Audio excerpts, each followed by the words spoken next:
Indian coast guard ICG ने चाशुंबे के रोज़ Pakistani maritime security agency PMSA के साथ मुश्तरका ऑपरेशन में अरेबियन सी में डूबते हुए जहाज़ के 12 अमले के अरकान को बचा लिया।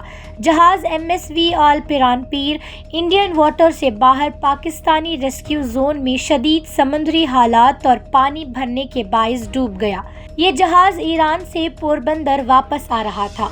आईसीजी के maritime rescue coordination centre Mumbai को इमरजेंसी कॉल मौसूल हुई, जिस पर गांधी नगर में रीजनल हेडक्वार्टर्स को इत्तला दी गई। कोस्ट गार्ड का जहाज सरथक फौरी तौर पर रवाना हुआ, जबकि पीएमएसए को भी इत्तला दी गई, जिसने अपने रेस्क्यू एयरक्राफ्ट और एक तिजारती जहाज एमवी कोस्को ग्लोरी के जरिए ताउन किया। अमले के अरकान को द्वारका से 270 किलोमीटर मगरिब में एक छोटी कश्ती में पनाह लेते हुए पाया गया। इन्हें सरतक पर लाने के बाद मेडिकल टीमों ने तस्दीक की कि तमाम 12 अफराद खैरियत से हैं। ये ऑपरेशन भारत और पाकिस्तान के दरमियान समंदरी रेस्क्यू में मजबूत ताउन की मिसाल था।